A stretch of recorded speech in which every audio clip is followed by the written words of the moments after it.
take the leap.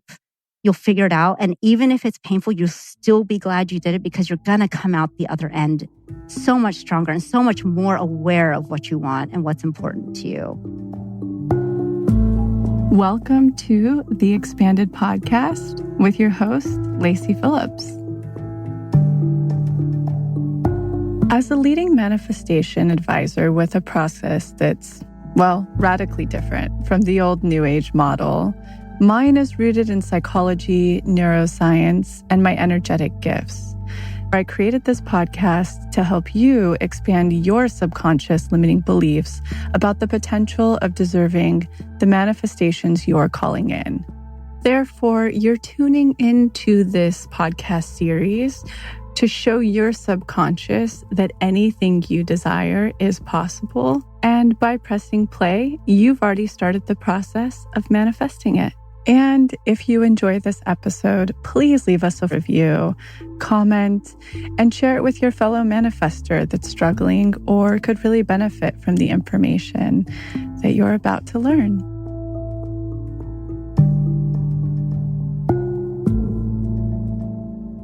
A few episodes back, you heard me speaking to founder of Blue Blocks, Andy Mant. And in the episode, I go over how I've healed my hormones through alleviating all non-native EMFs, as well as protecting myself from blue light in the evenings. I'm actually super opposed to talking about products on the podcast, but this is one that I think is completely instrumental, like I said on that podcast episode, especially to my female listeners for their hormone protection. I talk about how I've completely healed my hormones from doing the two things I stated above. And a huge component of that has been using Blue Blocks glasses, the red ones, the red lenses in the evening. So I do that as soon as the sun's setting, I throw them on. And in the day, I wear the yellow lenses that are kind of in the cool 50s retro Ray-Ban frames. And I'll also carry around, which I think are super chic, the clear lenses in my purse at all times. I do the really big aviator ones so that can also help protect me throughout the day, especially when I'm in front of the computer or I'm in front of, my screen. Otherwise, I'm without fail protected in the evening with the red light protection. Now, for you who are still questioning, I highly recommend you go back and listen to that episode. It's Andy Mant, founder of Blue Blocks. And these are the only blue light glasses that are backed by science that actually work. So that should be really reassuring. And they obviously, as I've suggested, have daytime and nighttime lenses. And what's really cool and actually held me back for a long time and Max is that they do prescription. You shoot them your prescription and they'll make you the prescription or non-prescription and readers, whichever you need. It's free shipping all around the world. And you can even send your own frames that you love of whatever glasses you have, and they'll add their lenses to it too. Again, please, to my women listeners, all of my listeners, but especially who are dealing with hormone issues, who are dealing with sleep issues, you will notice a difference immediately from using these. I would suggest even after a couple of days, which is what I noticed. Go ahead and use the code MAGNETIC, that's capital MAGNETIC, for 15% off at checkout. And that's Blue Blocks, BLUBLOX. And you can find those in our show notes below. Go heal your hormones.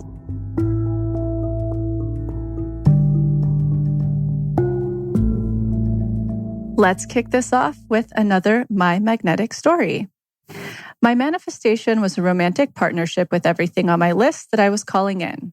I met this person in January of this year while he was visiting my city for the weekend. But at the time, I was in a relationship with a shallow, narcissistic man and truly believed that's what I was worth. And that was my pattern: shallow, narcissistic, abusive, and emotionally unavailable men. The one I was already dating in January was the fourth man that had this exact pattern as the three before him had. And I had to run straight into the fire with this one to finally learn my lesson. All four of them also left the same way, abruptly and for another woman. After being burned for the fourth time in April of this year, I decided to take a pause with dating and really do the internal work. I had already once done partnership and reparent before, but I did them again, and then again once more. Tests started coming through immediately. All of the previous men would text me all on the same day to meet up or tell me they missed me. I verbalized no, and then I blocked them. Then I started having tests with my career come up. Clients who wanted discounts or didn't want to pay for the services. Again, testing my worth and if I would stand in it. I let them go. The universe started rewarding me with little manifestations through money, a free trip to California, my rent being lowered. I'm just going to say on a side note, when does that ever happen? Okay, going back. My busiest month of work. One of my shadows was being afraid to be seen. So I really put myself out there on social media and then opened myself up to dating apps.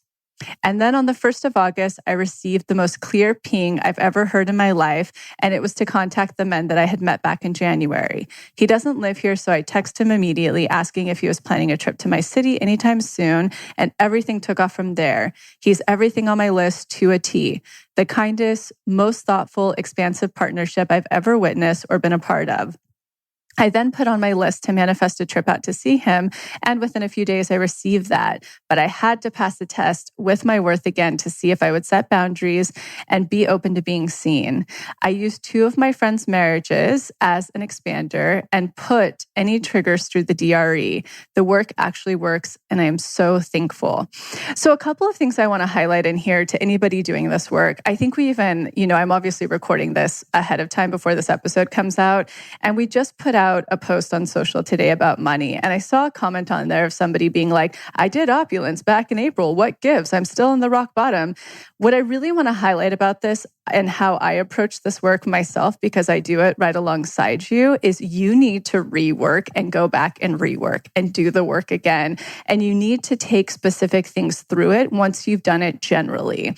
And so I love that this person highlights that they reworked it because they knew they needed to dig deeper. Sometimes we just scratch the surface. And then where we're at in life can, trigger up a whole new thing. Life's always showing us and guiding us what we need to work on. So going back and doing the work, I love that. I love that this person highlighted that she started to receive, career tests because that's always connected, love and money. So I love that she put that together. This is somebody who really invests in this work, who listens to the podcast, who's probably a part of the Facebook group, because I think that this is where this is from. So I love that, she really is invested and connected those dots because that's a huge correlation with one another. And then I love, love, love that she put any triggers through the daily reprogramming exercise daily. If you want to manifest the big things you're manifesting, you can't just go through something once and be like, where's my thing? That's intellectualizing. That's not actually digging as deeply as you needed to unblock. Have you actually passed the test? Have you stepped out of your shadow to be seen? So thank you to the unblocker that shared this. It highlights so perfectly this formula and the work and effort that has to go into it, as well as the cliffs that need to be jumped off and the tests that have to be passed. And I'm so happy for you. I hope this relationship's going strong and beautifully. Thank you for also sharing the expanders you use. I hope that expands other people of what to take and what to use. Now go ahead and stay till the end of this episode because I'm going to be answering one supported question.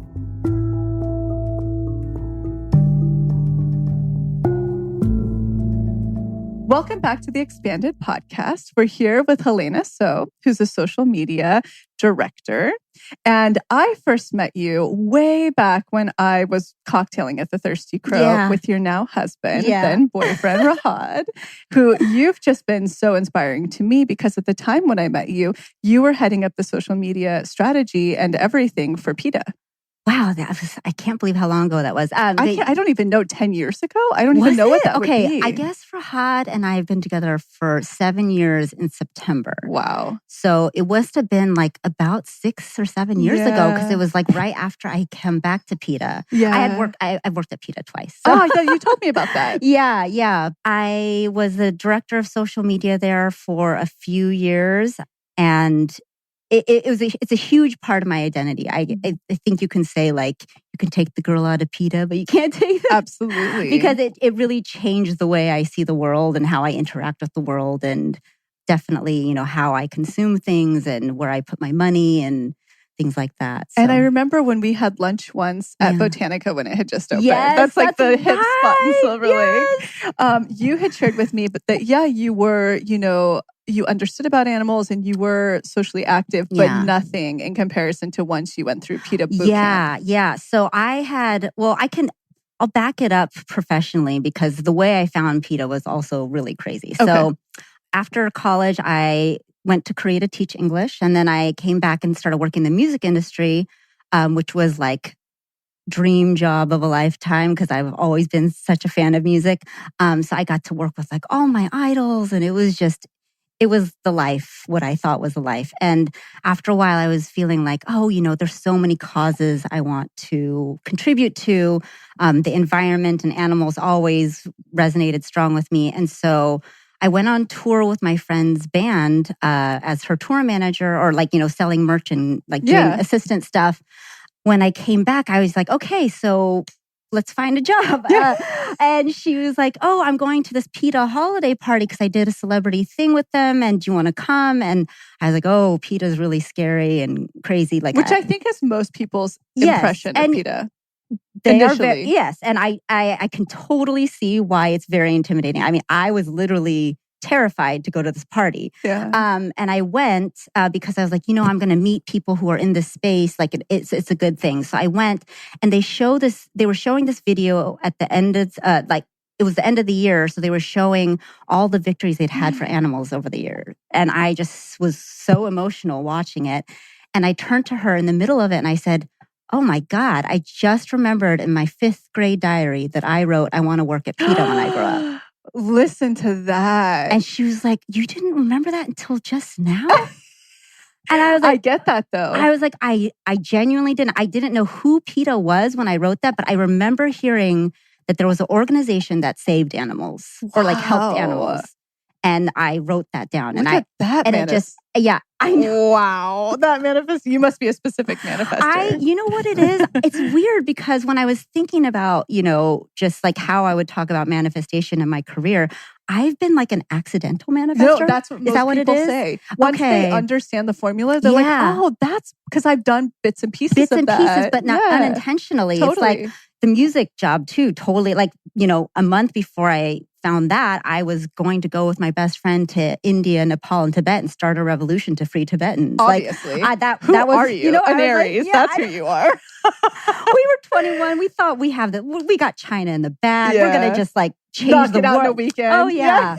We're activists. We got this. Yeah. And so I ended up getting the music job as a temp job to start. They just matched me up. And the temp agency, even at that time, they were like, oh, we never get jobs in the music industry, only film. And I was like, oh, well, I don't want to have anything to do with that. Yeah. You're like, I'm good. Yeah. But I really want music. They're like, oh, well, sorry, we probably won't be able to help you, but thanks for coming in. And the next day they call me. They're like, we just got our first call for the music industry, ever. Wow. And they're like, do you want to go to the studio? And I was like, okay. And I'm thinking it's a total indie, shanty studio, show up somewhere scary in Hollywood. I'm like, where am I? I knock on the door and I walk in and it's just beautiful and platinum records, all Rolling Stones, Prince, Tom Petty, just everybody I grew up listening to. And so I was a 2-week temp, and then they were like, do you want the job? And I said, yep, I guess I'm not going to start this revolution. I'm going to have to pause on that for a minute. I'm going to have to pause on that. But my friend did. She did. She did go. She went to India and to Dharamsala where the Dalai Lama lives and taught English and helped a lot of refugees kind of just figure out their life without paperwork. Absolutely. And so I ended up getting to go and visit her, which was amazing. But what a different path. The dichotomy. If I had gone with her. But so that was a total accidental, manifestation. And then certainly this, I didn't even know I wanted to work here. Yeah. Until I showed up. Even social media, I assume, as well, right? Social media kind of just felt it was never oh, I see this thing and I'm going to go after it. It was I was working in the studio. MySpace was huge. And that was where musicians were going. And the age of the music industry was dying.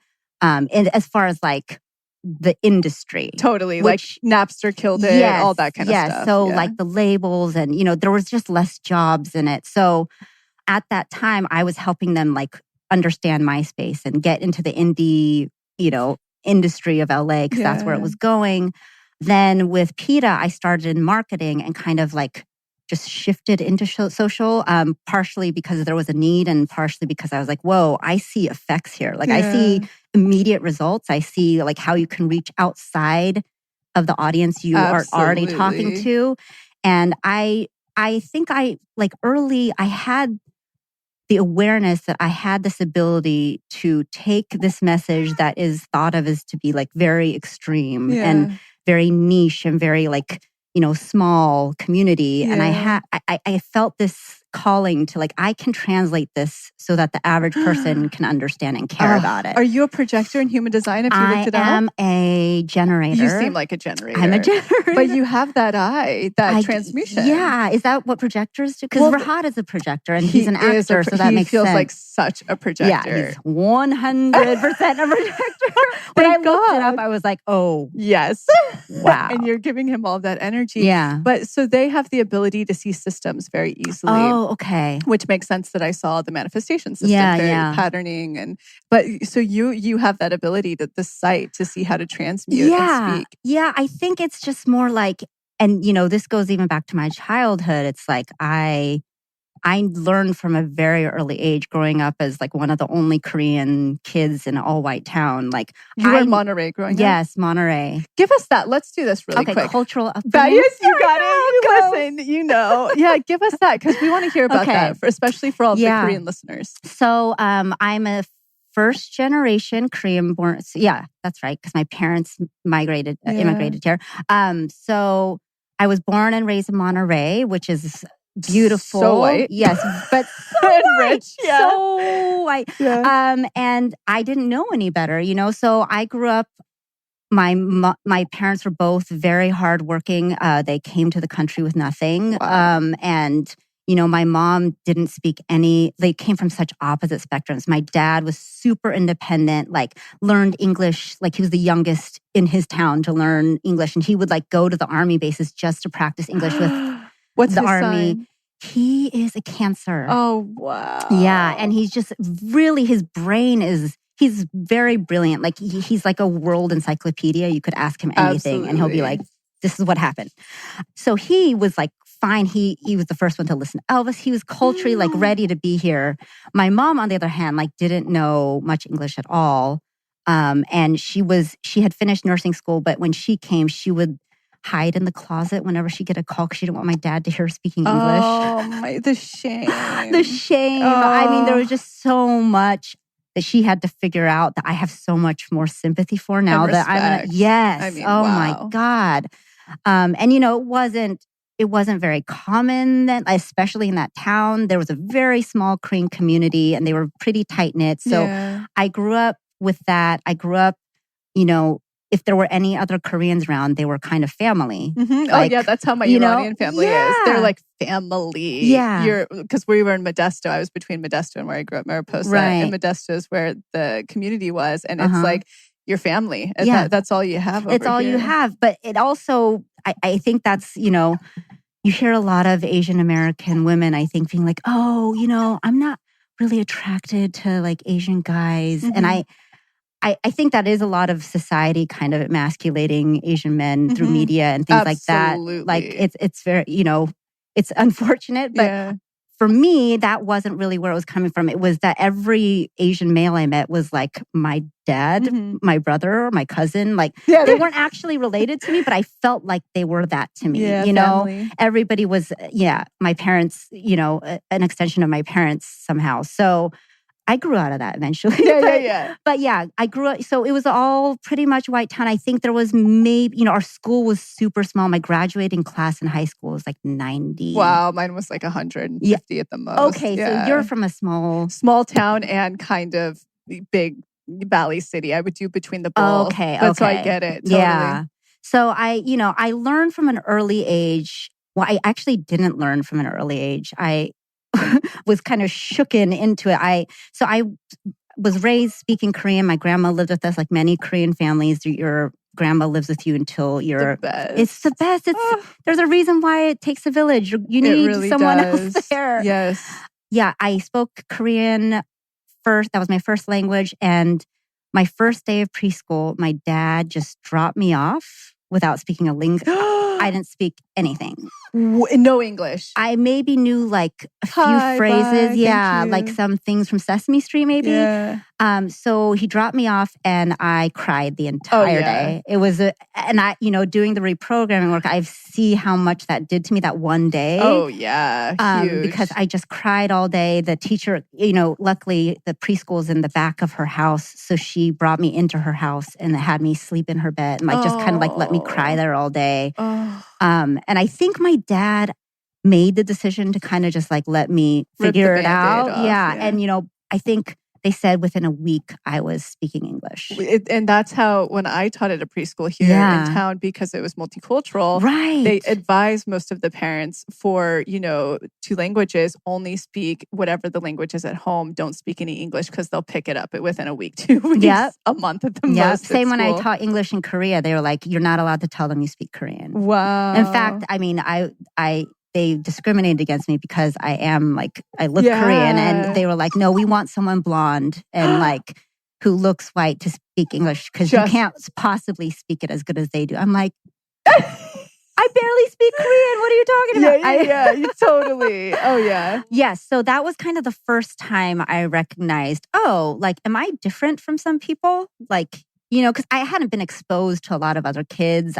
Maybe, like my parents' friends' kids. So it was still like, I felt like, they all look like me. They have families like me. But that preschool was the first jolt. And I think after, I quickly learned how to assimilate and be liked. As I'm very observant. And I think I was born with that gift is like, I see that happening to Sally over there, and Sally's very liked, so I can do that, and I can do that better. Yeah. You're like, I got this. I got this.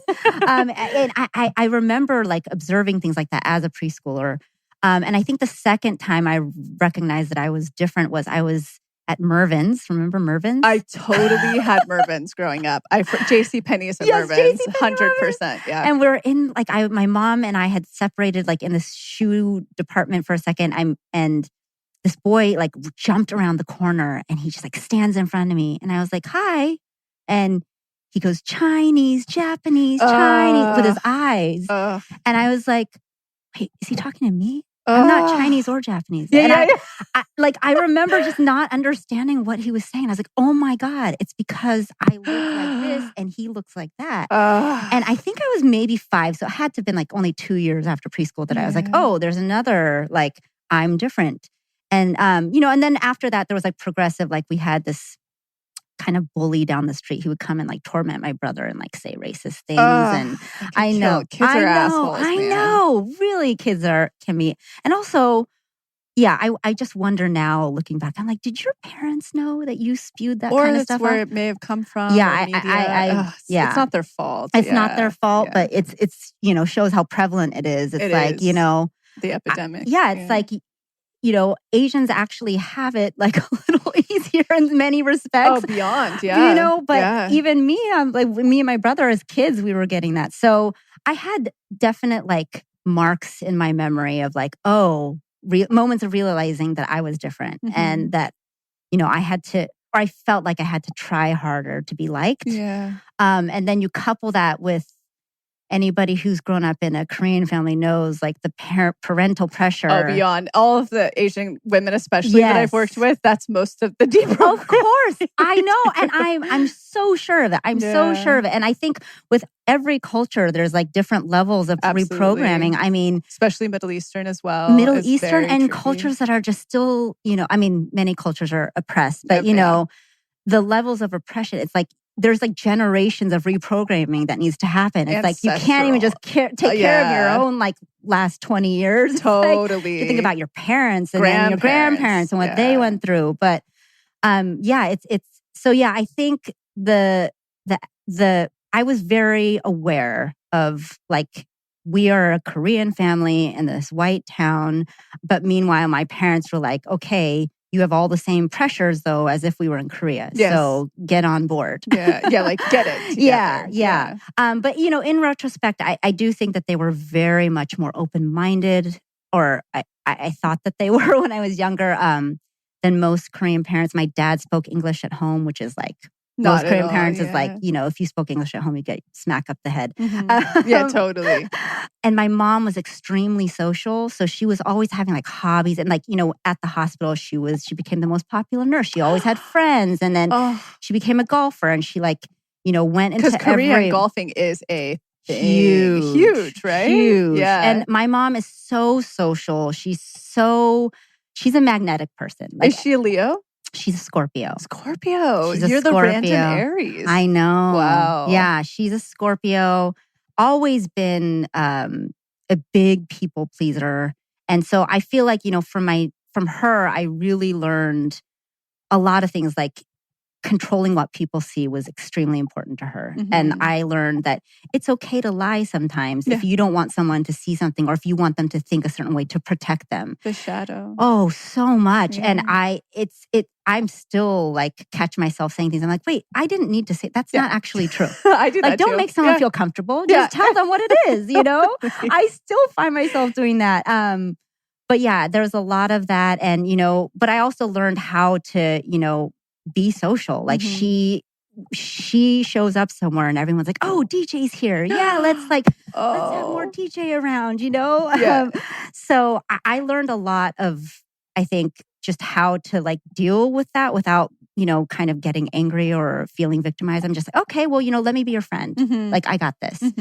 But yeah, with that came with a lot of shadow. I very much grew up like whenever I used to yell at my parents for speaking Korean to me in front of anyone. I was like, do not ever do that again. Wow. I so just wanted to be like the other girls. You just wanted to feel normal. I just or wanted whatever to be, that is. Yes. Yeah. I would come home and my mom would have made like this beautiful Korean meal. If I could be there now. I know. I know. The kimchi. All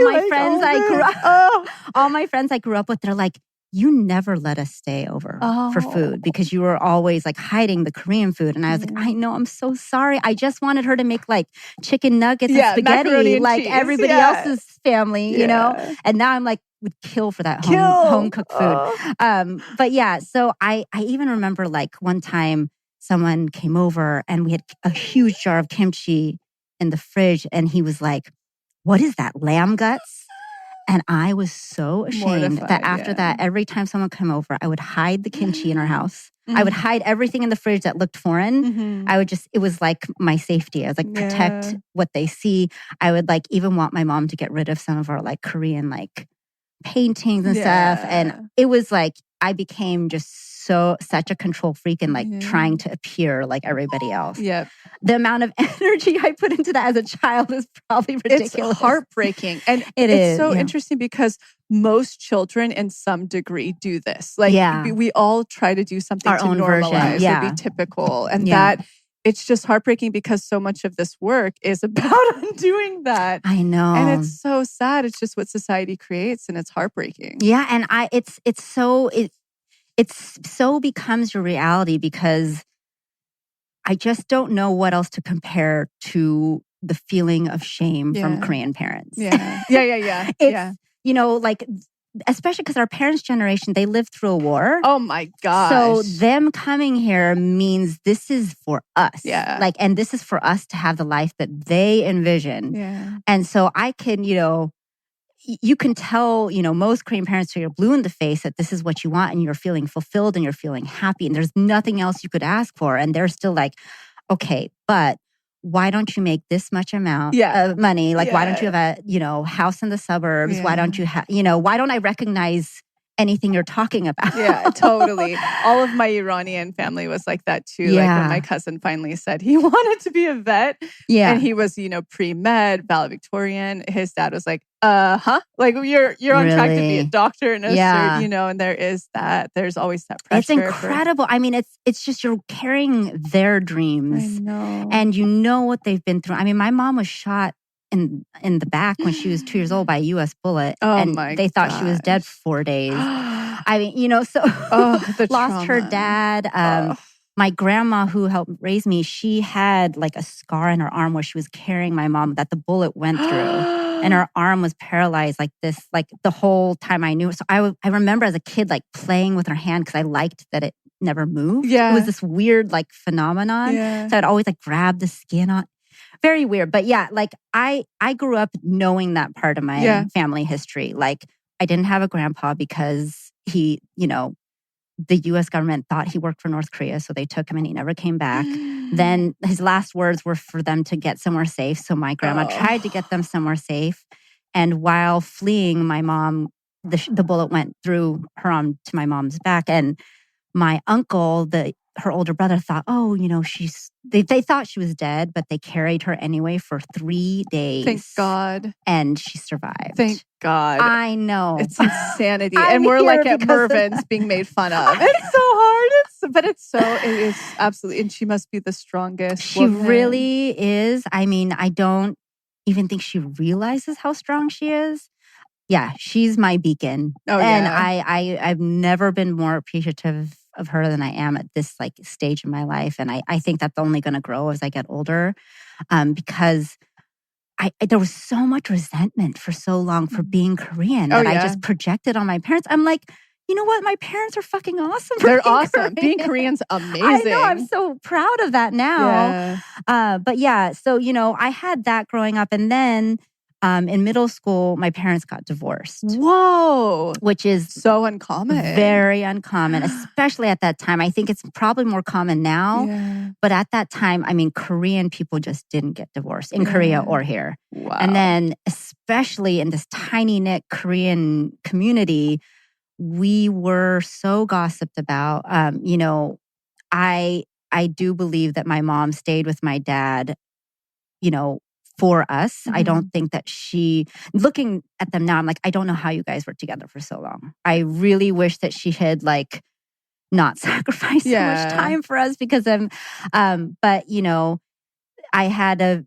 that was a pretty traumatizing experience because it was in middle school and my dad did not take it well and kind of brought the kids into it. So she initiated. She was ready. Well, basically I came home and my dad was like, pulled me out of the house and he's like, we have to talk. And he basically told me that my mom had cheated on him. Oh, okay. Yeah. And at that time I was like, how could this, it's okay. How could this have happened? And but looking back, I'm not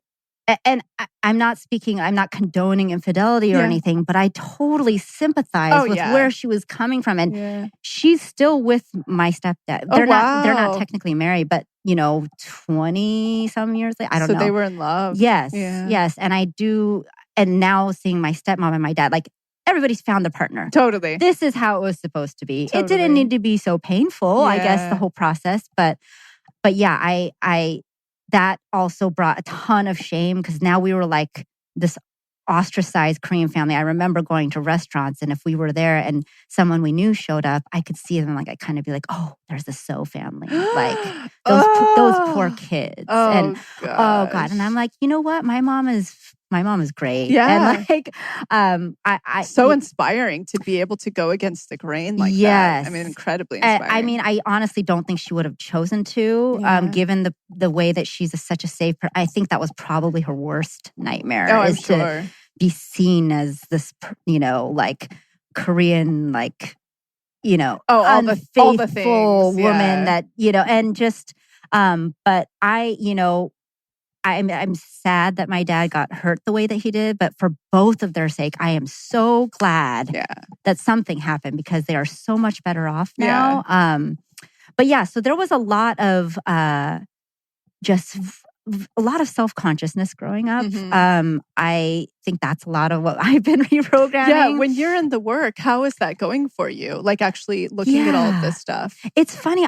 A lot of times I just question if that's like the memory I'm supposed to pull up. Mm-hmm. That's a big shadow for me is I judge everything. I judge myself. So perfectionism. I judge my thoughts. I judge my reactions. Mm-hmm. And so I pull stuff up and I'm like, wait, that couldn't have meant that much. No, it does. And then obviously it does. Yeah. Like that first day of preschool. I'm like, no, I've processed that. Like I know what happened. I know what should have happened. And I was like, oh shit. It's still there. I don't know how that affects like how I eat my breakfast in the morning or like what I choose to do with my life. Totally. So yeah, it's been really interesting. I think the biggest thing for me, reparent was huge, which I'm sure a lot of your Korean, if you have other Korean clients, Yeah. that has or been, anyone. Yeah, totally. I mean, obviously anyone. But yeah. But I think in the shame factor and like, you know, it's really helped me kind of understand that my parents don't really need to understand my passions in life Totally. and how I'm, you know, living them for me to be happy with them. That's great. That's huge. Yeah. And I'm still working on it, but it's like the conclusion I'm trying to really come to. Yes. Amazing. And have in my heart. So I'm so happy to hear that. Well, also I for the person who's sitting there at home who's like, because we see this in the Facebook group all the time. Yeah. People are really intrigued. They want to work for an NGO. They want to start an NGO there, but it's the financial aspect that really burdens them. How did you find that for the process? Because you accomplished so much while you were at PETA. I even remember seeing you at one point and you had like kicked off the craziest social media strategy for the Super Bowl one year. It like took off and went viral. Yeah. So tell us about that. Yeah. So, you know, I will say that working at a nonprofit can be extremely expansive, especially one like PETA. Again, there's so much out there with PETA. So I don't know what anyone listening has heard or hasn't heard about PETA. You know, some of it's true. There's a lot of misinformation out there as well. But I will say that as an organization, they are a fascinating place to learn because they are working to help end animal suffering in every industry. So I inherently learned about so many things: the fashion industry, science, the food industry, beauty, media, how media works. You know, just working with various celebrities and people who have platforms and how, you know, powerful that is. Legal things. I mean, there's just so much, such a wide spectrum of worlds that I learned about and working in this one place. And you wouldn't really think that because you're like, oh, you learn about animals. And I'm like, no, I learned so many skills there. Totally. Yeah, actually, one of the senior vice presidents, she does media training. She's the one who's often interviewed on, like, say, if Jon Stewart or Larry King, or, you know, someone wanted to have. And she, that exercise, I mean, I never ended up doing a ton of media interviews for PETA anyway, but just going through that training was like life training and communication. I can't even imagine. For public speaking. Oh my God, for public speaking, for such a controversial topics. And for, like, you know, we're getting prepared to go into like war. War. If you're getting an interview. Yes. And, you know, for a nonprofit who, you know, kind of relies on free publicity, like, you got to make sure that you get your point across no matter what they're asking, you know. In a way that can be heard. And a way that can be heard and that still answers the question and you still hold that confidence. So that was a huge, you know, I absorbed so much knowledge and I really felt like I built something and the emotional investment was like unparalleled. Like I still am like rooting them on when I see them have victories, and I'm still heartbroken when I see, you know, things that they uncover. But working for a nonprofit is one of the most gratifying experiences that I had, and I highly recommend if anyone's curious to just try it. Just jump off the cliff. I'm a big cliff jumper. Yeah, you are. Aries. Yeah, she's got that. So I always am going to advise you to just do it and like see where the chips fall. You know, but as far as like the financial aspect, you know, there's such a wide spectrum there too.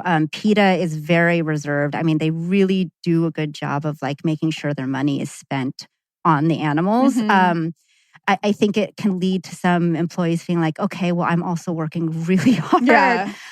But, you know, there's such a spectrum. Like, you know, for example, I think Greenpeace and some other big ones, they're not as reserved maybe with their employees. And I think there's, you know, different models that work for every one of them. But so yeah, I guess, you know, the way I made it work was I had a really successful job in the music industry, and I was so hungry for that emotional fulfillment and for feeling my impact in the world.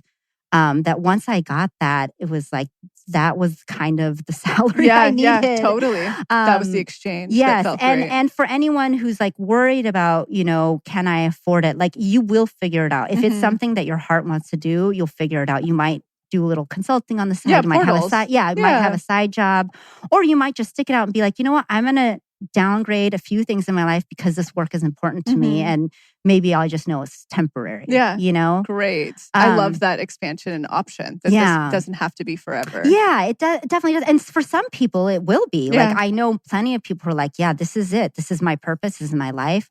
I do think that helping ending animal suffering is my, part of my purpose. Is just going to take shape in different ways. Totally. Yeah. What would you say? Because you shared with me at lunch too, fantastic tips and facts.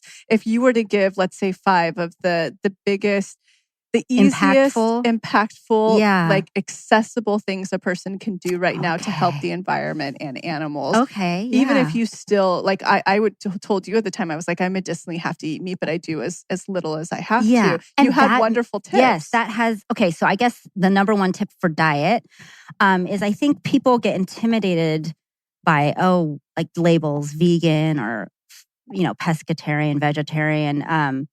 But what I think people don't realize, is there's no time to worry about those labels. Like as far as animal suffering and the environment suffering from animal agriculture is going, every meal does make a difference. So even if you are cutting back, that is making a huge difference. Every time you sit down for a meal, you're voting with your dollar. And I don't care if you're buying from a, so-called humane farm, whatever it is, you're paying for something when you sit down. And so the more that you are paying for plants, totally, the more that you are paying for plant-based things, that affects everything. And it's not just animals or the environment, but it's human rights. It's so many things are tied into that I don't think people realize the impact that one meal can have. Water, which is environment. But I mean, and I think for the biggest thing for diet is like environmentalists, like, heads up, this is one of the top 3 contributors to climate change. If you've seen Cowspiracy on Netflix, it kind of exposes all these different environmental groups who kind of didn't want to say that for a long time. They were like, for example, you see a lot of media about plastic straws right now, right? Plastic. Well, guess what makes up more than half of that plastic island? It's fishing gear. It's fishing nets. We're killing the ocean because of our need for sushi. So again, it's, if you can't give it up, like every meal that you sit down for does make that difference. Totally. It does pay for less of that to happen and for it to happen, because we're in a time crunch. Time ticking. Yeah. Totally. So I guess that would be for diet.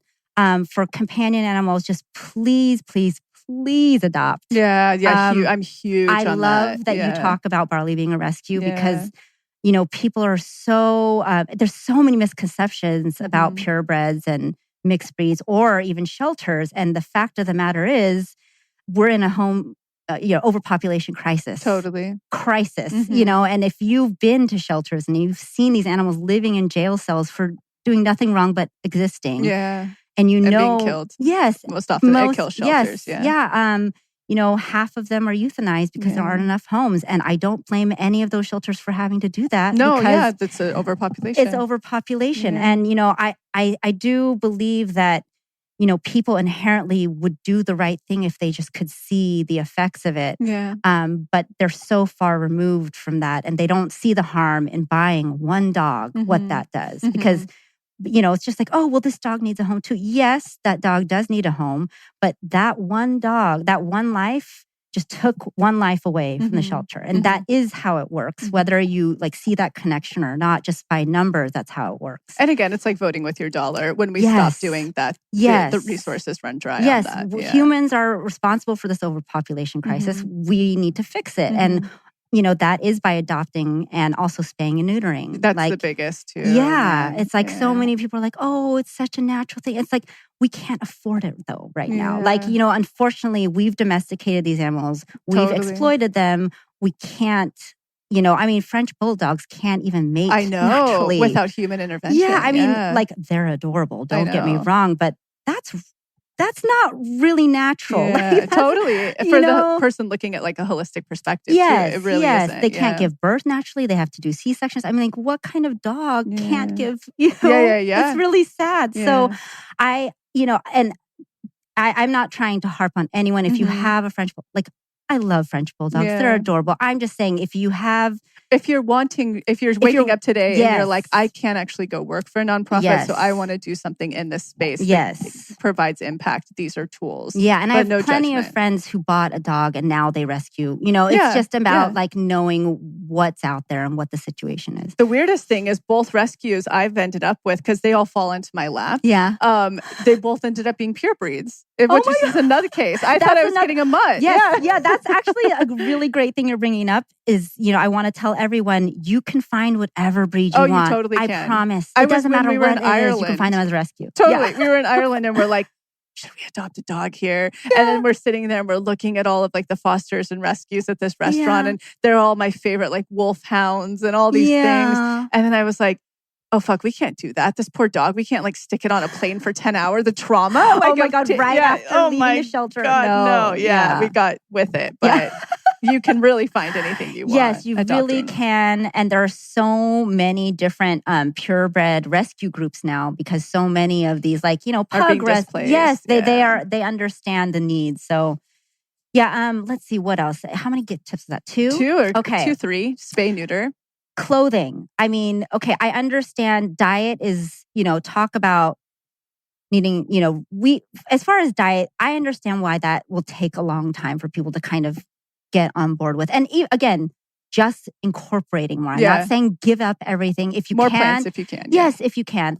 But talk about like, if we can reprogram, our childhoods and our shadows and our upbringing, we can certainly program like what we put into our body as far as what we see as food, what we consider food. And for me, it came naturally because once I started working at PETA, I saw process. Mm-hmm. And that's same with how I see clothes. Like, somebody might just see, oh, that's a nice leather purse. Mm-hmm. Like there are 1,000 leather goods out there. And I see like all the process of making that one piece of leather and then all the effects of it afterwards. Worst. Yeah. Yeah. And so to me, it's not like, oh, I'm not going to buy that because I want to be this ethical person.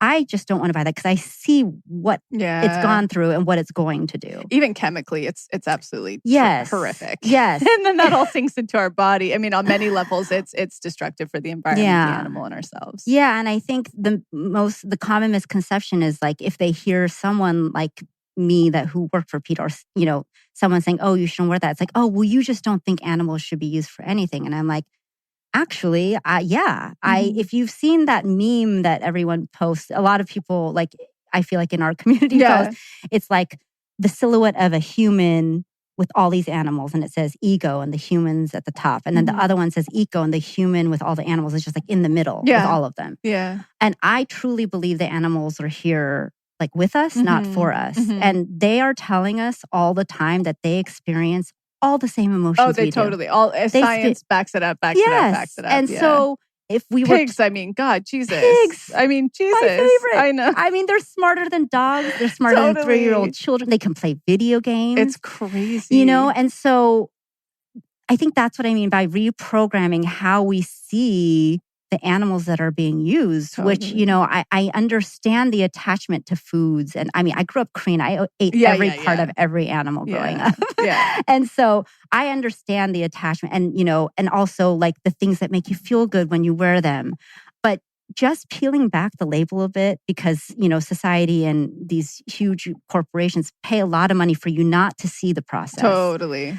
The reprogramming for me meant peeling back that label really harshly and being like completely dumbfounded. Yeah. And so, for clothing, leather, and, I know there's like a huge debate out there with like in the eco fashion world about like, oh, well, vegan materials are just as bad. And it's just not true when you factor in everything. All of the things. Yes, because the amount of water, the amount of chromium that's used. It's, leather, I think, is the top 5 contributor to pollution right now. Wow. It's really insane. Another documentary I'll recommend is The True Cost, which is all about the fashion industry. And it's not necessarily animal focused, but just what goes into that label that you're buying. Yeah. So, kind of staying away from fast fashion if possible is good. But also what people don't realize is, it's not just fur, which obviously people are more aware of now, but, leather also wool. I don't think people know that. Yeah.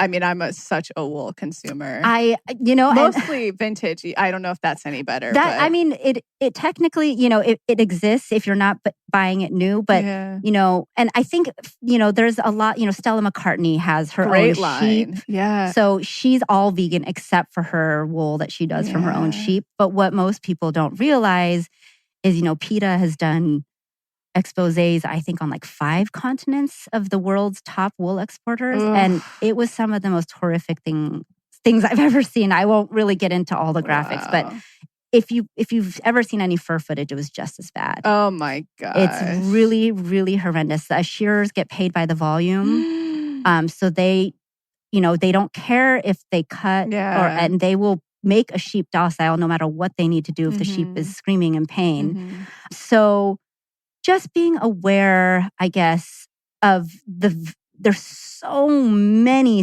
more sustainable options out there now. I mean, there are new vegan lines coming out all the time. And if there aren't vegan lines, there are lines that are making a vegan line within their totally, line. Yeah, an eco line. Yes. Yeah. And so, progress, not perfection. Like I understand, like I know some of the vegan clothes I have, they may not be completely, eco sound, but I'm trying my best. I also have been trying not to buy anything new. Yeah. I've been trying to buy almost everything thrifted and vintage. So that's helpful. And, again, it's hard. I have a lot of friends calling me, asking me like, I'm having a hard time finding shoes. I'm having a hard time. And it's like, that means so much that they're even trying. And I think that's what I want to tell people is that, don't be worried.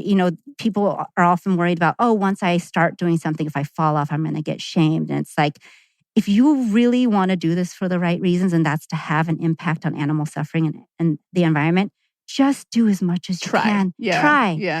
And I do believe it's like a reprogramming thing. I mean, we've been programmed. And I love learning from my ancestors and like learning from our past, but there's a ton of stuff that we've done for, since the beginning of time that we can evolve. Yeah, that's not good. Yes. There's some things like I understand ancient traditions you want to hold on to. Totally. But there's an evolution in consciousness going. And I do believe that involves understanding how we live with our fellow creatures. Totally. Who inherently embody so many of the things that humans are trying to get back to. Totally. It's like barley when... when she wants a smoothie, she's like, I know I want that smoothie. I don't have shame for wanting that smoothie. I want that smoothie because I want that smoothie. She understands manipulation really well too. So that's something we shouldn't learn from you. Not manipulation, but I like the no ego in a lot of ways. Yes. And like, for example, one of my friends used this really great terminology. She's like, when you watch a deer and like, the deer just knows what it's supposed to do. It's not what it's supposed to eat, like medicine. Yeah, where it's supposed to go. It's not worried about dying. It's not worried about time and space. What someone's thinking. It's just living. And like, aren't we all trying to kind of to be present? Yeah, go back to that, or find that whole authentic self in ourselves. And animals just are that without trying. And so, I think there's so much we can learn from that. And I think if the average person were to really sit down and look at the sheer number of animals that are suffering at the hands of vanity, really. It's just like a jacket Delicacy you put on, and like it keeps you warm, but that other animal is now like not cold because it's dead. Yeah. It's like there are other ways to stay warm. There are other ways to feel fashionable. And so, I'd say, clothing is number 3. Just to be aware, read your labels. People also don't know about down. How that's huge. Yeah, we don't even mess with that, man. That's one of my biggest that's one thing I have made a difference in that's my great. life. Yeah, huge. Like the bedding at the house, like no way. Wow. It's all alternative that's everything. really great. Yeah, because that's, I think, probably the last on people's list that they think is a bad thing. Yeah. So and then beauty. Yeah, huge. Watching the testing. Yes, the beauty products you buy. I'd say, that's like one of the most accessible changes somebody could make right now too. It's like quite easy in the world to go and find the label that says no and there's testing. So many resources online to double check that. Yeah. Is it ewg.org? I trusted the PETA website. They have one. Yes, they have a database. I trusted it because what happens is a lot of these companies do go cruelty-free in the US, but the minute they start selling in China, China requires animal tests for their products to be sold there. So I think Maybelline might be one of them. They are technically cruelty-free here, but they pay for tests in China to sell their products. So they're not cruelty-free, even though they'll say it all over their stuff. Yeah, it's not 100%. So yeah, that's why I kind of trust like just, maybe double check several sites. I think there's you can Google them. They're just so many. And man, the hippier you go, the more you're going to find all the things you need. I know. And honestly, I think a lot of your listeners probably use a lot of cruelty-free products already, just because, like I see the products that you recommend, and most of those are super natural and there's no reason to test them anyway. Yeah. Like all the living libations. Yes. Stuff, I mean, isn't that like, and I love plant medicine for skin, for hair, everything. So I'm a big proponent of that. But if you're going to do these bigger brands, just be aware, conscious consumer that way. And there are chic ways to go. I mean, they still might not be the most environmentally friendly, but going like, linens, flax. Yes, if you roll that way, cotton, still, again, you're going to be dealing with dyes and things like that. Yeah. But honestly, like even older brother, Max's brand, like you can bury that in your backyard. And it is all like the cleanest and cleanest of stuff. Cotton. Thank goodness for cotton. Thank goodness for cotton, even though there's so much wrong with that environmentally. But it's still, there are chic ways to go down this route. I love that he uses only natural dyes. Isn't that amazing? Wonderful. Yeah. I gotta check out his shop. It's incredible. They're shut down for 2 weeks because they're doing their whole like new spring installation. Oh, okay. Coming soon. Awesome. But it'll be back up in 2 weeks. Awesome. Yeah. So let's see. I have 5. Am I on 5 now? I don't even remember. I don't either. Those are good ones. I guess the 5th one would just be like, entertainment. Yeah. Like people don't realize how much animals suffer for entertainment. Like when you see a lion on a set, it doesn't matter what it says. No animals were harmed in the making of this film. That animal, they don't monitor what happens off camera, off set. And no animal that's that wild is really supposed to be living in captivity or on a movie set. And that's why there's so many stories of them lashing out. And same with zoos. You hear about animals escaping every chance they get. Or someone comes in their enclosure and they attack. They're being driven crazy because they're not walking 100 miles a day. And they're not raising their kids. And I think, it's so easy for people to, think, oh, especially moms, like my kids are going to the zoo. Like I may feel weird about that, but I'm just going to go. And it's like, when you go and you look in the animal's face, like, do you see joy? Like, do you see Marie pain? Kondo. Yes, Marie Kondo. Zoo's not joy. Exactly. No. No. So I'd say those are the 5 areas. They're the areas that animals are suffering the most, and that's where you can have the immediate impact. And your dollars do vote every time. And your dollars do vote. And I'm not claiming to be perfect. Me neither, man. I don't want to. You see my shoes lined up there, my purse over there. Fashion's my worst, of course. It's hard, Everybody has their kind of like, oh, I can't give that up yet. And so I really try to be selective on who I approach. And I always kind of wait for someone to ask because I never want to come off as being like preachy. But I also want people to feel comfortable to know that any progress is amazing progress. And you have choice. Yes. If you want to, if you're feeling interested. Yes. And if I were to like meet you sometime after this podcast, I'm no way going to judge you ever. Yeah, totally. And that is the way to actually, I think, see a shift in the world. Yeah. Is just giving that invite for change if anybody's interested. And I think that was a big reason I felt the need to leave the animal rights world is, they are so effective and they go about it in so many different ways. But I really wanted to come from a place that felt like it was more my genuine channel to communicate this information, Absolutely. to the average person. Barley's tuning into this. She knows there's an animal lover here and me. So she's taking full advantage of this taping if you can't hear her. Oh yeah, she just gave me a kiss. Yeah, see, we apologize.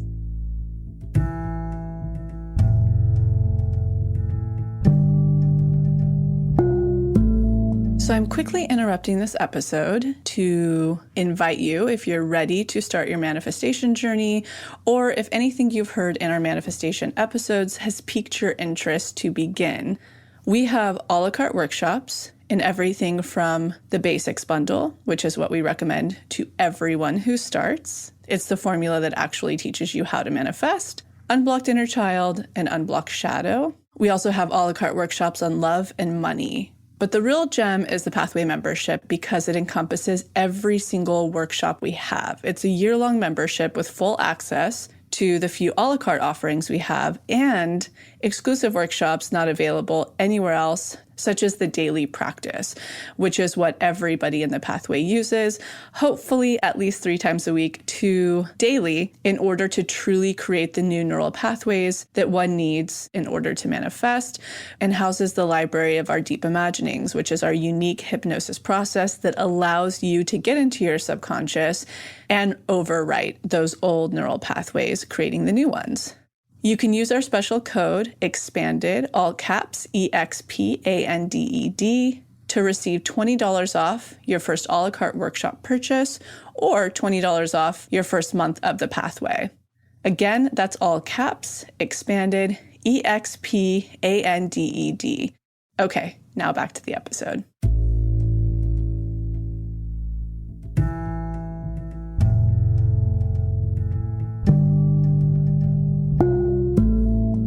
Let's pivot into the social media world.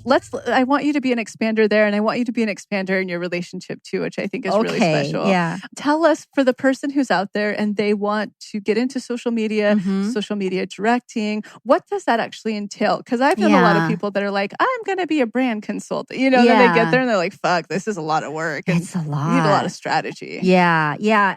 Or trends even in social media you're seeing, like that kind of stuff. That's helpful. So, it's so funny because I can talk about trends right now, and when this comes out, it might have already changed. Isn't that crazy? It's just That's such how a quick it is. Fast-changing world. I will say, because I feel like you probably have a lot of small business owners on. And I will just say, I know I've seen a lot of people posting on Instagram, like, the algorithm is making it so that you can't see my posts. Please turn on post notifications or like this post to fix that. And I'm just here to tell you that doesn't fix anything. I'm always turned off by that. Yes. And my heart just hurts a little bit because I'm like, oh gosh, that's not helping you. That's not the way to do it. And I'm sure that took some bravery for you to ask for that help, and it's not even going to do anything because it is so much about consistency.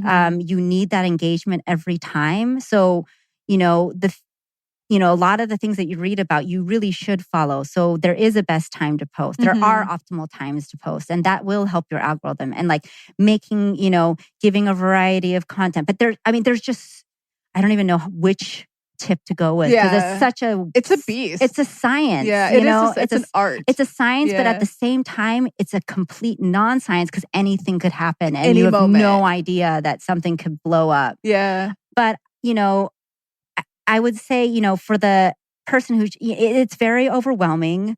I would say, stick to the one platform that you want to focus on and feel like you really get a handle on that. And I feel like it's very overwhelming because you're like, oh, I got to start Instagram and I got a Facebook and I did to do Twitter. It's like, what is your business? Totally. Where does that live? I mean, for a lot of people, that's Instagram. Yeah. So I get that. Yeah. But especially if you have a lot of video content, like Facebook is your best friend. If you are involved in news and you want to get more into like the conversation of like what's happening, Twitter is where you want to be. Even us, we were like, we look every month at our analytics and we go, where can we cut the fat? We were doing, even for these podcasts, for instance, we were doing like a whole YouTube video that Lila was cutting. And, you know, and like for a podcast episode, I mean, it varies between, we get like 15,000 downloads a weekend to, I don't know, so maybe when it was good was 20,000. I don't know. Lila sees it. But to give you perspective, the views on YouTube were like 400. We're like, fuck it, that's gone. Yeah, like we cut all the fat. We don't have a Twitter anymore. We don't have a Facebook. We have a Facebook group. Yeah, I think that makes perfect sense for you guys. You guys are killing it on Instagram. I just think it's great. All Lila and Kate and Grace are doing so great. Yeah. I guess the other advice I could give you is like when there's a new feature, use it. Be the person that's the first person to hop on the new filter way of Instagram stories, or it sounds so superficial. No, but it's a game. You have to play it. It is the way to do it, not only to kind of you show that you're like paying attention, but also for you to get familiar. Like the faster you start using, the faster you're going to and get more engagement, feel more familiar with it. Yeah, but I don't even know how else to position tips because I'm so much better at answering specific questions. Yeah, sure. Because it's just like It's such a massive I think that was such a great tip in itself Yeah. to stick with the platform that drives whatever your content is supposed to be and whatever you're trying to market. Because that's essentially at the end of the day, it's an educational resource is what social media is, as well as marketing. It's your own sort of PR little platform, which is so beautiful as an entrepreneur to have in this day and age. And you guys are already a step ahead in paying attention to analytics, because I guess that would be my biggest, if I could give one tip, is pay attention to the results. If you don't, you don't know what to do more of and what to do less of. Or to give people what they want. Yes. Like that's our big slogan around here. We're like, give them what they want. Yeah. That's what we're here to do. We're here to teach people about manifestation and to literally make manifestation as accessible, affordable, and easy to digest as possible so anybody can do it. Period. I really love, you can feel that in all your, that's what I love about your guys' presence is that it feels like you are genuinely, if you're plugging anything, it's coming from a place like, I want It's like, please do the work so you manifest. Yes. And it's not kind of like, please buy my services or please help me increase my following. It's just a genuine, like, this help is here for you. I just want to keep reminding you until you finally say, okay, I'm ready. I'm worth it. And and so I really like that. And I think if more people can apply that to their market, like, what is your mission? Yeah. What is your mission? That's great. You know, what is your mission? And like, if you're coming from that place, and that's going to show, you know, in all your messaging, and you're coming from that place of like, this is my end goal. It is not to have this amount of sales. It is not to, you know, get this many downloads. It is to help you feel better about your life and like feel like, you know, you understand how to navigate it. And that comes through for you guys so much. So I would say just making... I mean, we equal parts are like, even when, because we take risks, you know, we launched the whole like subscription model. We had no idea how that was going to go because I'm not like, I just have no real research. We didn't know. And when we launched that, I'm really transparent with people. It cut our company in half financially right away. So we're still recouping, but it's so fun being like, now we know we're helping people more. And it's a video game to be like, cool, let's get people on board with this because not only does it help one, it helps everyone. So it's actually like something we're always strategizing. And truthfully, we couldn't have, I don't think, a direction forward if we didn't have analytics. Like, honestly, analytics are everything. Yeah. I mean, I think the membership thing is great because I've recommended it to so many people. And I'm like, $24.99 a month. It's like less than $1 a month. How much do you spend on therapy? That's what we all said. And not knocking any therapists, but like, I genuinely feel like some of this just cutting the fat. She's like, let me get to the point. Like, what? You know, I can talk my way to this one moment in my childhood, or I could just like go there right now and deal with it. And do a little brain surgery.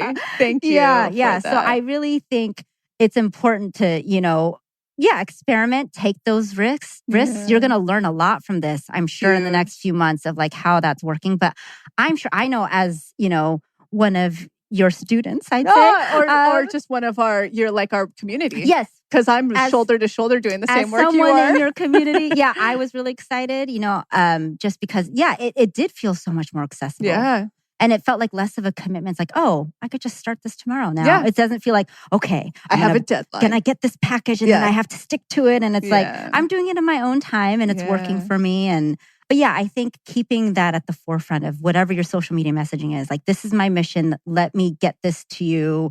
And keeping, you know, making sure that's incorporated, you're going to come off and feel more authentic that way. And for the person who's out there and they're like, what is a social media director? What is that? Yeah. So I started as a social media manager, but I guess the director just came when I started like hiring and training people.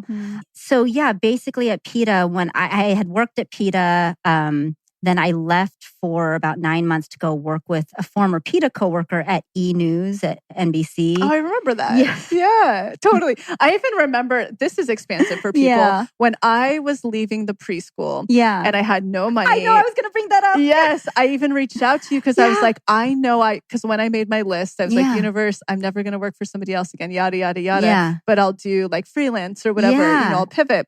And then I was like, I know I want to work for a conscious company. And I reached out to you and I was like, Are you hiring for PETA? Yeah, for PETA for social media. And you were like, I'm going to be really honest with you. Can you handle it? Yeah. Like you were so on. I was like, fuck, I don't think I can. Yeah. I'm too sensitive. It's one for of those that. things that like you got to be ready to dive in and feel it all. Yeah. And so I guess when I came back to PETA, so I went to E-News and I was like, I've probably never felt like I was just kind of like playing a role in a job because I was like, I was the only one at, we're at a celeb news company. I didn't know who anyone was. They're like, we're at a meeting. They're like, so-and-so is getting divorced. I'm like, I'd have to look around and be like, what is that? I picked up my mom who's like an alcoholic and like reads all these things. Yeah. And she had a People magazine the other day and I opened and I was like, who are all of these? I guess it's like reality stars. I don't know who anyone is anymore. That was my life for that time. Wow, I was hard. like, if you talk about music, I can talk about, you know, but I was so out of my element. So I knew that I was going to leave there. PETA got kind of wind of that and was like, hey, would you want to come back? So then I came back as a social media manager and I was supervising one person at the time.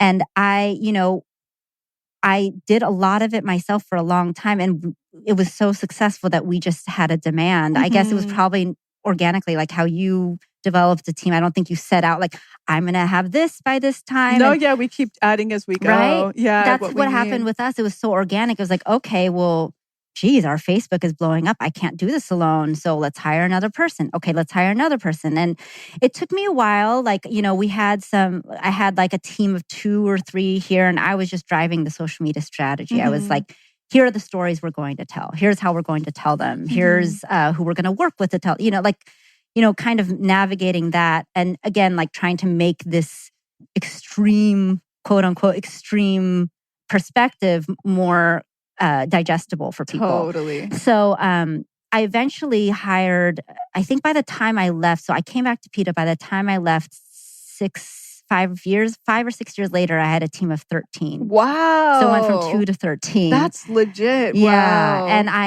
by the time I They're left. probably seeing it's one of the most effective ways to communicate. Oh, yeah. I would assume. Yeah. I mean, by the time I left, we had won many awards. We were compared to a lot of marketing brands on social media like Red Bull and Coca-Cola. Wow. And, these are people with like $1 million ad budgets. And we're like this nonprofit talking about like go vegan and which is like what no one wants to hear. Totally. And we made it, we did it. And, we had so many successes together. I think that was the hardest part. I mean, honestly, if it wasn't for that team, I think I would have left sooner. Yeah. But I still do. I still feel like we're such a family. We had such a special connection.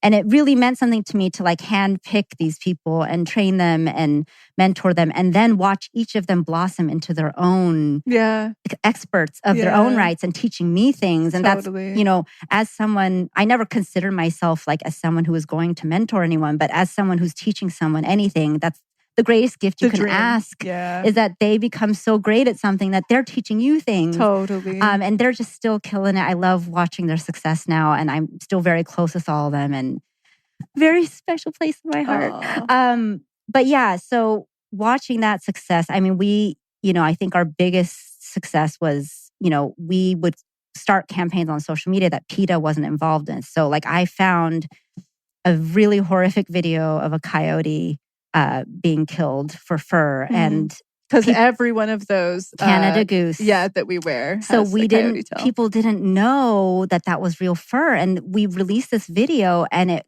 got like, I don't know, it had to be upwards of 30 million views. And Canada Goose, it launched, I mean, PETA still has a campaign against Canada Goose. We've had tons of celebrities come on board. Their stock has dropped. We had a whole challenge in New York where we go around, show people the footage, and they would take the fur off because it's removable. And they're like, thank you for showing me that. I didn't know that coyotes were killed like this. So I have, there was a lot of great accolades that we had that I felt like, we kind of started on our own team. It wasn't like a PETA corporate like goal. We just were like, you know what? We see a need for this awareness here. We're going to talk about it. And then it kind of turned into a PETA campaign. Wow. So I mean, that's humongous. That's huge. Yeah. And I do believe, and I didn't think that SeaWorld was going to be as, like taboo in my lifetime as it had. Like, when I started working at PETA, we were just like, oh, you crazy PETA people, you just think everything's wrong. Now, most people understand what's wrong with SeaWorld and like how orcas surf there. And like Ringling Brothers elephant. Totally. I didn't know that they were going to close that circus in my lifetime. Isn't that incredible? It's insane. And I genuinely believe that social media had a huge impact in that. So I do feel, I left feeling like, wow, I really do feel like I've had an impact. Yeah, you did start a different type of revolution. I feel like, or you were a big part of a different type of one. And I felt that from, our founder and the VPs would, say to me often, like, you're making history, right? Like this has never been seen about animals on this scale before. And I feel like that was one of my proudest things to have accomplished there, is to really bring some of this to the masses through social media, which is something that, can be such a love or hate thing. Totally. For the person out there who's like, I hate Instagram. And just so everyone on, listening knows, I am not like, I have never put myself really out on social media. Like I'm probably the only social media director who has less than 1,000 followers. Yeah, but you do have to follow her because all her whole social media is just traveling the world. It's incredible. You guys are always somewhere. I love traveling a lot. It's my medicine. And a lot of it was my medicine to deal with the things I was dealing with. I'm like, oh my God, if I need a break from all this sadness. Yeah. But yeah, so I've been kind of like this private social media person. Like I really like working behind the scenes under the guise of a brand, but like really being able to take that and drive. Yeah, I love that. Well, let's pivot into relationship because you guys have been together for ages. You guys are like the most attractive couple, I think. Oh, I mean, if you had a kid, I just don't even know what that kid's going to look like. It's going to be beautiful. It's funny that people say that to us a lot. Like this woman stopped us on the street the other day. And she's like, are you guys going to have children? And I'm like, I'm sorry, do I know you? Yeah, totally. It is such an offensive question out of nowhere. No, it's just like, we're literally crossing the street. She said it in the crosswalk. I was like, yeah, so Rahad, he's such a magical human. He's a creature. Yeah. He's like a beautiful, majestic creature. I 100% agree. I almost feel like, I don't deserve all of him. He's just So yeah, let's see. I actually met him because I walked into his bar. Oh yeah, Thirsty Crow. Girl walks into a bar. My ex. I was cocktailing there and Brian showed up. Yeah. And I would totally... Oh, really? Yeah. Oh my gosh. Everyone's like, you'll never meet your person in a bar. And we were together for almost 6 years. There's been so much love found in that bar. Totally in Thirsty Crow. Yes, Sean and Liz, right? Oh my God, they're totally. Engaged. Jesus. I know. Yeah. And I mean, they're like our... They're amazing. I love them. She's an Aries too. Yes. She's one day apart. We are like, poor Sean and Rahad share war stories of the Aries fire that goes through. Man. But yeah, so I walked into his bar and it's funny because I had been to Thirsty Crow so many times and I had never seen him there. I even knew other people that worked there. And I was there with a guy friend of mine and he's like, after a drink, he was like, I can't believe you haven't noticed that guy over there. Was it a type? Did you have a type? I didn't think I did, but he seemed to think I did.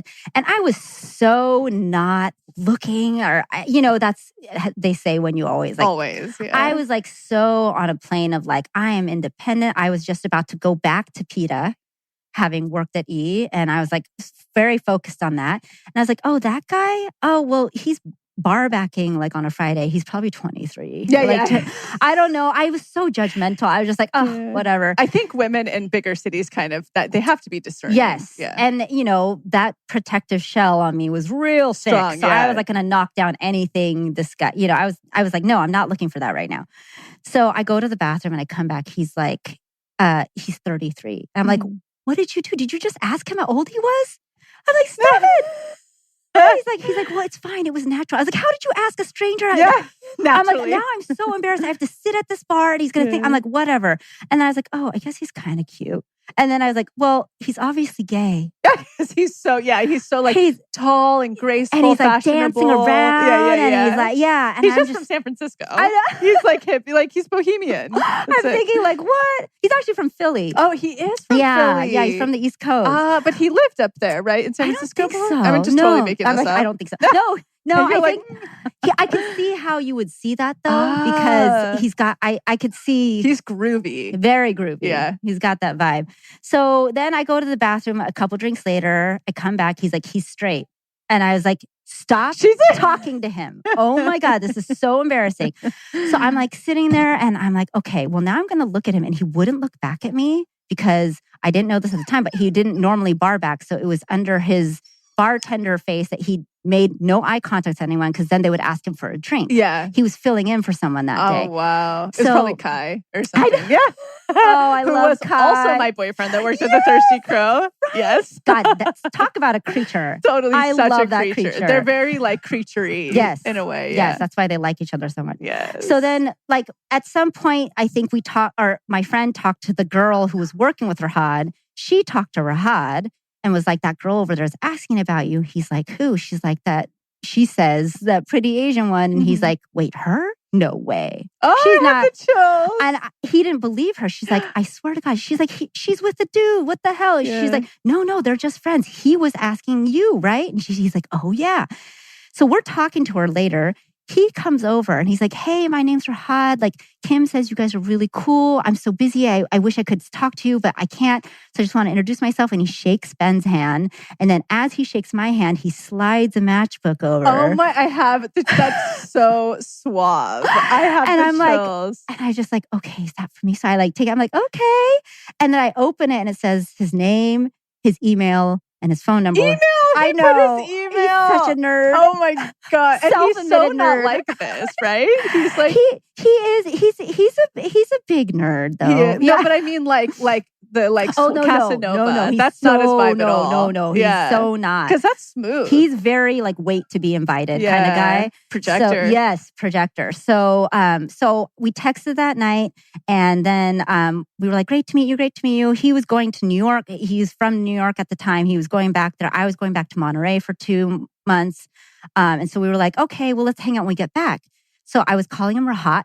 So I was like, that Rahat better call me. He's hot. Like, I was so telling all my friends, I was like, I met this guy and he like wouldn't look at me, even though I was staring at him, and it pissed me off. And then I thought he was 23, and then I thought he was gay, and he wasn't any of those things. So finally we both get back into town, and a few days go by, and I'm like, he hasn't called. What's going on? And I was like, oh, well, he doesn't deserve, I'm not calling him, you know? So my friend calls, he's like, you want to go to Thirsty Crow for happy hour? Because at that time, that was like our thing. That's just your hangout. That was like thing. The Silver Lake thing, yeah. And I was like, I'm not going there. He didn't call me. And he's like, well, it was a Friday. Today's a Thursday. He's probably not. I'm like, you're right. Let's go. Yeah. We go over there. Of course he's there, yeah. He's the only one in the bar. During happy hour. Walk in and the bar is empty. The sun is shining through the windows right on him. And he's like in the middle of the circular bar. And he sees us walking. He just throws his hands up. Oh, that's the one thing I give him. He's the best hugger on the planet. Know. The most sincere, and he always soulful. hugs heart to heart. Yep. He always makes you change sides. He's like, no. But yeah, he throws his hands up in there and he's like, oh my God, I was going to call you this morning. I woke up and thought about it, and I'm just rolling my eyes. And I was like, you're like, whatever. Yeah. And so we start talking, and I was like, okay. In my mind, I'm like, okay, it's kind of cool that in the first 5 minutes of talking, we've talked about past lives. Wow. And we're in a bar, and my friend is here. Yeah. And I'm like, but whatever, he didn't call. Yeah. And so I'm still doing my whole ego dance in the head. And then, our conversation like keeps getting better, and he doesn't have customers, so we get to actually talk. My friend Ben kind of takes off for a little bit. Yeah.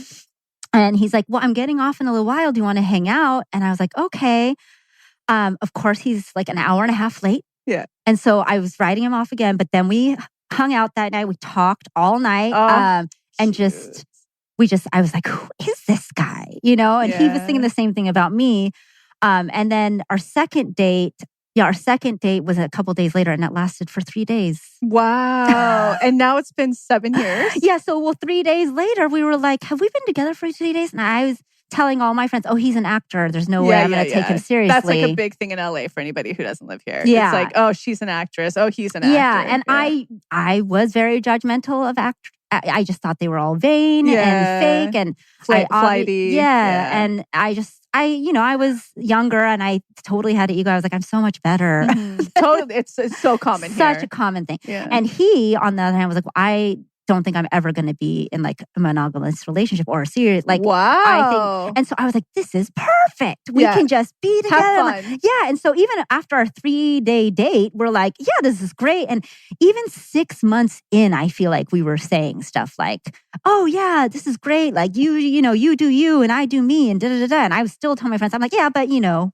you know, and I guess after 6 months, we were like, I think we've been apart for like 4 days. And we've just, everything we would normally do, it's like, oh, I go to the farmer's market on Sunday, or I would like to go for a walk in the park, or I want to get out and go to Big Sur. Like, that's their whole, I feel like too, you guys were a good time. It was like always traveling somewhere. You guys were always somewhere. So it's like, okay, you like to travel, so do I. Let's get a ticket. So, oh, cool. So yeah, and fast forward, I guess, 6.5 years later, and we are married. I know. And you guys, so you eloped in Bali. Yeah, we eloped in Bali last June.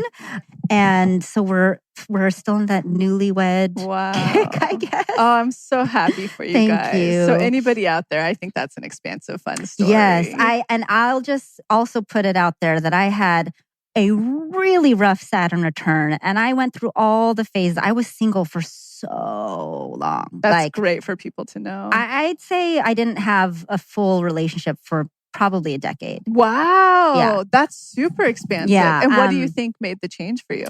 Well, I was in a pretty abusive relationship, my first long-term relationship in high school, and that kind of transcended through college. And that really did a number on me. And then in college, when I went to study abroad in Italy, that was kind of like my rebirth. That was the first time I was like, oh, I should be proud to be Korean and stop trying to be white. Yeah. Also, 9/11 happened while we were there. So there, like, kind of the U.S. was knocked off this pedestal for a lot of American students because they didn't, none of the students that were there understood why something like this might have happened or why America could be hated anywhere. They had no clue. No clue. That's wild. Like even that's what I'm so curious about. Like even your family immigrating here, how much resentment and anger they must have at the U.S. I mean, just for what they went through in their personal life. I feel like this is very common with Koreans. It's less resentment and more like trying to assimilate like it. Because, you know, Korea used to be predominantly Buddhist, but after the war, there's just neon crosses everywhere, all over the city. It's very predominantly Christian now.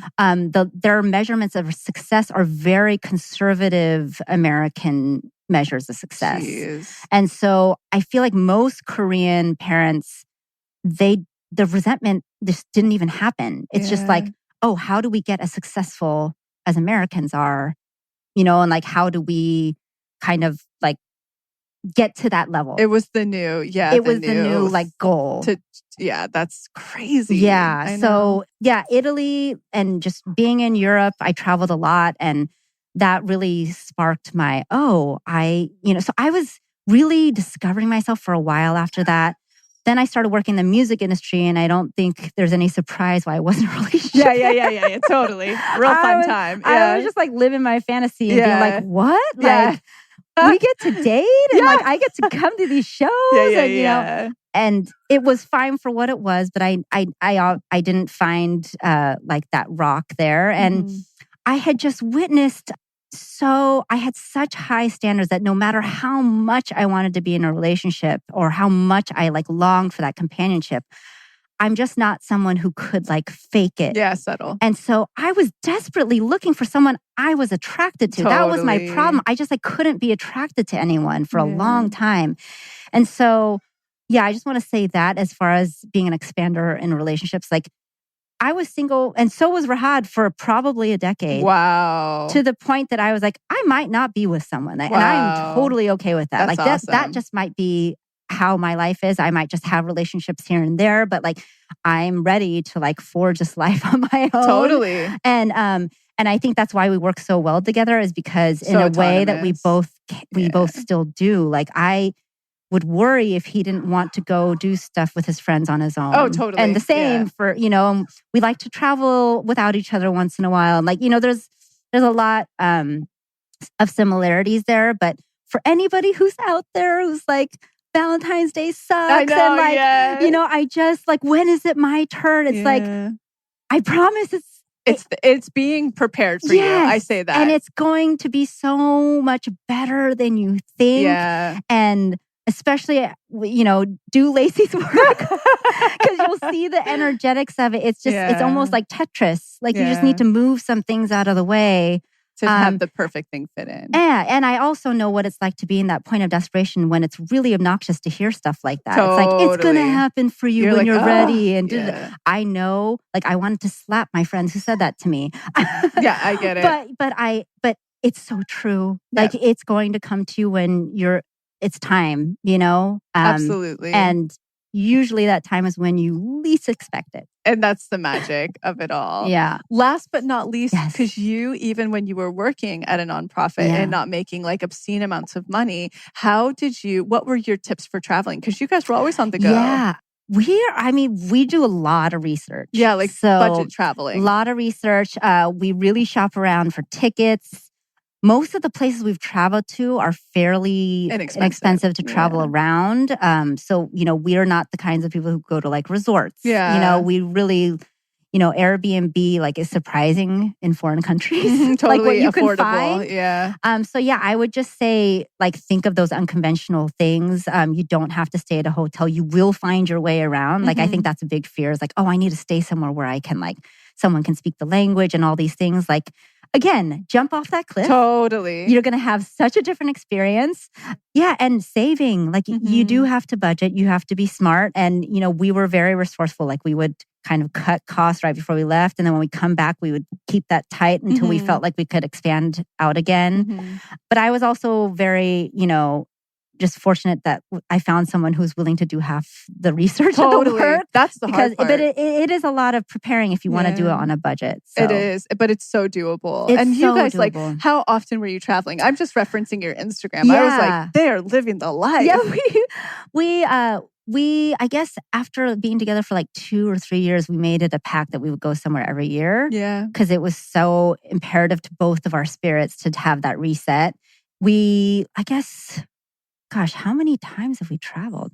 So we've been to Costa Rica, Morocco, Peru, Cuba, Bali, and I feel like I'm forgetting some others in there. But those are the. But also, they would be like back in Big Sur for the weekend. Oh yeah, in Joshua Tree. Yeah. They were always gone. Would you camp?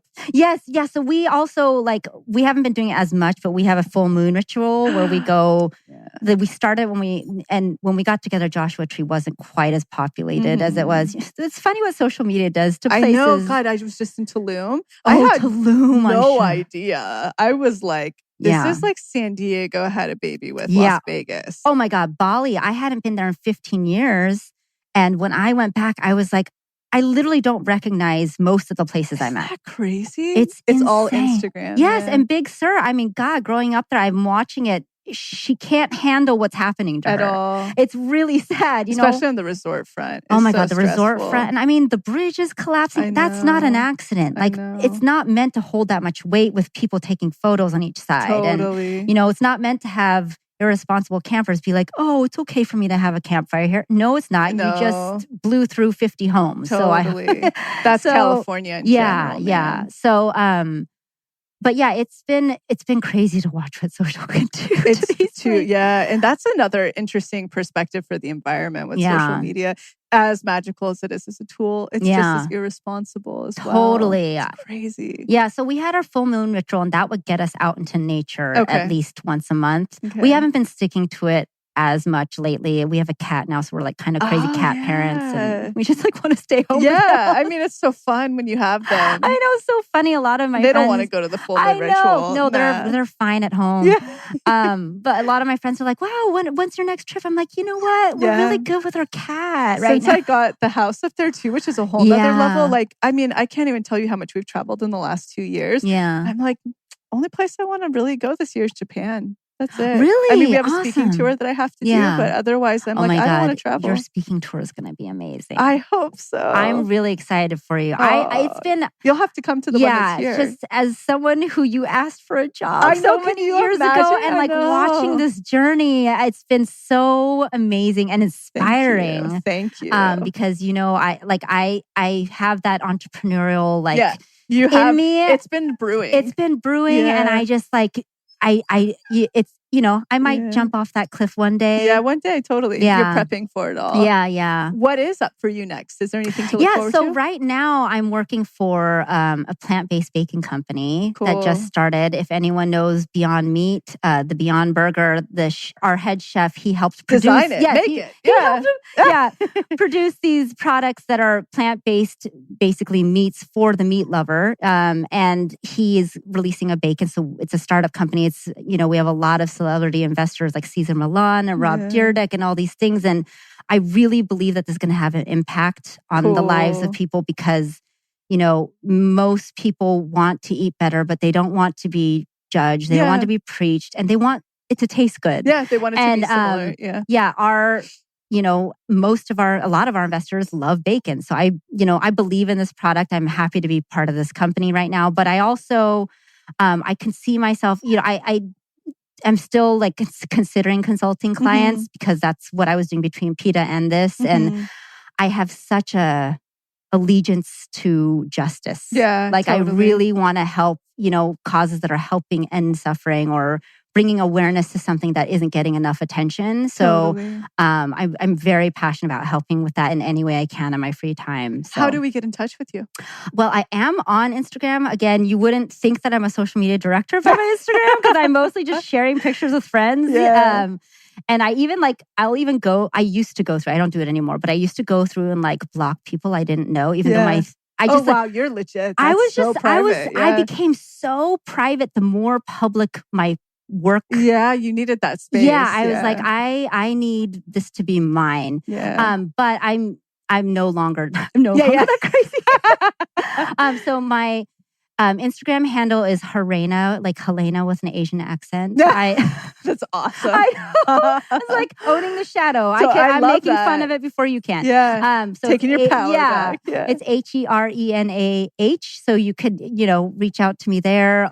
Yeah, but that's awesome. Kind of my thing lately. So thank you for being on and being an expander. Thank you for having me. The one thing I like people to do at the end, I don't know if you're open to it. I guess this is a good way to own, your Korean power. But I love if you can say in your native language to the Korean person out there listening that they can do whatever they want to do or what you're doing. And all that.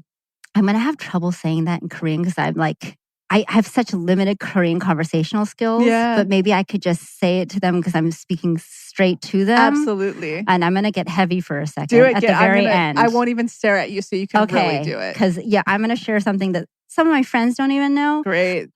Watch someone out there shadow. Here's how it goes. I do think that this is important to say though, just for every Korean, especially woman out there, if your parents are the majority of the voice in your head, which you will discover whether or not that's the case through Lacy's work.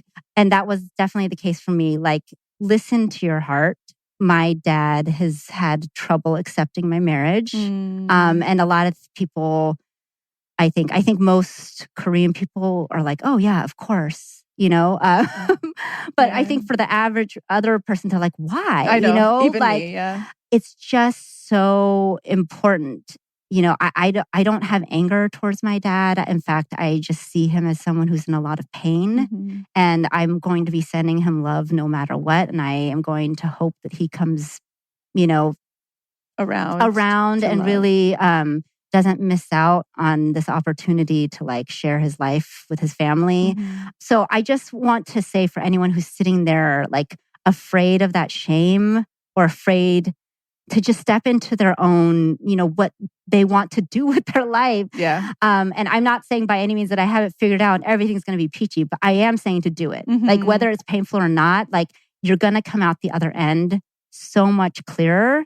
I can't tell you what this like hurdle with my dad has opened up for me. Otherwise, that I just probably would have, not even realized it needed to be open. One of them being, diving into your work, but like the amount of people in my life who've had some kind of spiritual influence on me, like just being in tune with this rhythm and they like reaching out at the time that I need them to. And I'm like, wow, you had no idea how much I needed that affirmation of just like everything you need is within you. Like and you're on you've the right got path. it. Yeah, you've got it.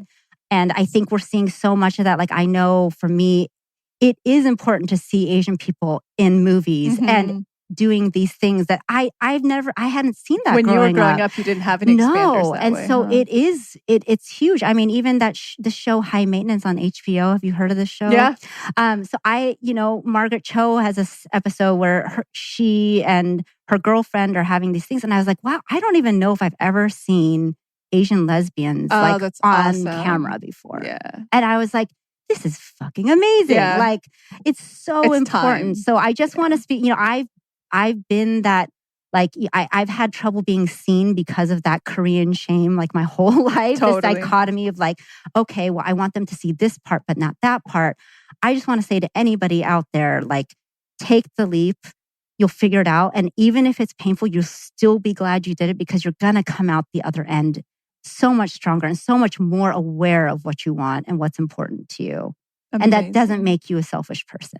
Boy, does it not. It makes you a magnetic person. Yes, which we have all been programmed to think it makes us selfish. And I just couldn't say all of that in Korean. I could have said like 80% of that, but I really wanted to get that across. I think it's so beautiful. And for every listener can benefit from what you just said, regardless of what walk of life you come from, because there's something you can resonate with in that we all have experienced and been through. So thank you so much. You're welcome. My pleasure. Thank you for having me. And kiss Rahad. Give him a hug, a heart-to-heart hug for me. I will. He's like, he was so excited I was doing this. He's the best. He's so excited for you too. Thank you. Your journey. So, and everybody listening, have a beautiful weekend. Thank you. Bye.